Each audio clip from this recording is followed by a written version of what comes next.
A couple of weeks ago, we talked with an urban forester about proper tree pruning techniques during the winter months.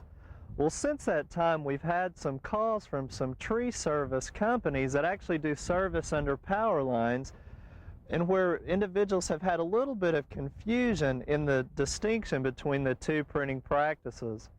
Now, in some cases, there is no option where tree pruning companies may have to go in and dehorn or actually top the trees. And the cases of that are when they're growing up in power lines, especially during winter months where there may be a safety problem where the trees would fall into the power lines. Now, the tree service companies tell me that they do try to add some design as best they can, but in some cases, again, they have to top the trees. Now, this is not to be mistaken with trees that are growing out in your landscape where you don't have any competition, and in those cases, the topping and dehorning is really not an option. So make sure you understand the difference between the two tree topping practices, and really just to avoid all of the confusion, the best thing would be before you plant a tree, be sure and look up and make sure that the tree is not going to grow in the power lines, and you'll avoid any confusion to start with.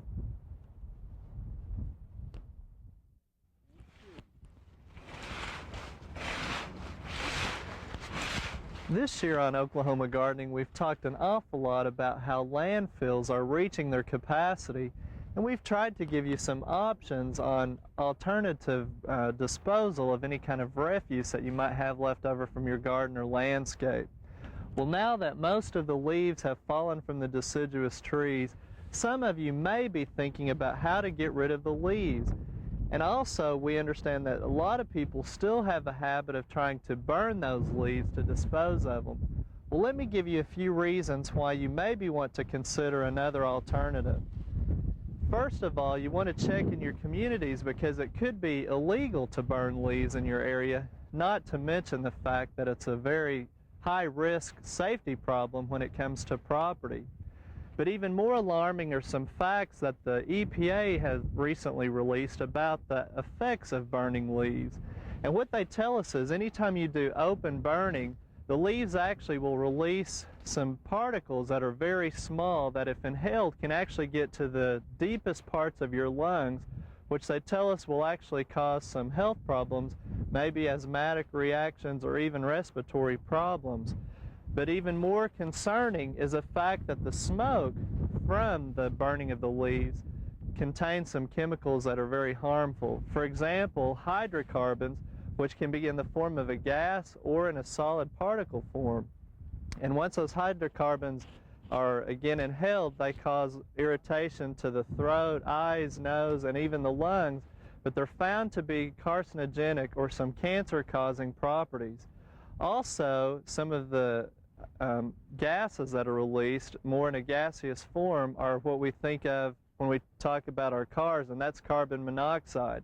And those actually can be absorbed through the skin or inhaled and will reduce the oxygen in the blood flow, again causing some health problems. So you're probably asking, if you can't burn the leaves or you can't take them to the landfill, what are you going to be able to do with them? Well, one of the things that we promote the most is composting them. Now, you don't have to come up with any fancy kits like this, and there's hundreds on the market. You can just pile them up, try to keep them from blowing away, and shredding them up is the best thing like we've talked about before, so they'll break down quicker.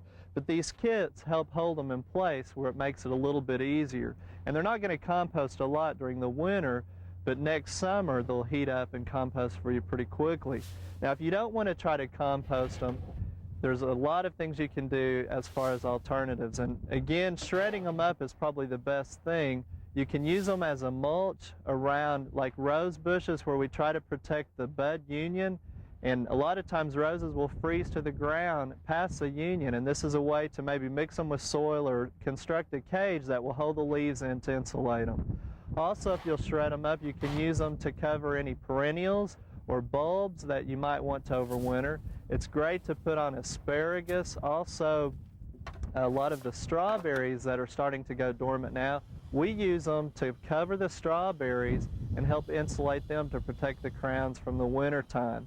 Now, one of the easiest ways I found to dispose of our bags of leaves is to actually take the bag of leaves, rake that, pour them over our ground beds where we're going to grow vegetables next year, especially in the beds that we haven't put a cover crop in, and then just till them in the top 4 to 6 inches of the soil, and the freezing and thawing action of the winter will actually cause them to break down and help improve the compactability of the heavy clay soils that we have here in Stillwater. So you can tell that burning the leaves maybe will affect you personally, but it also can affect your neighbors, and there are a lot of options. So I encourage you to get out and try to be constructive and recycle those leaves in your garden and landscape this year.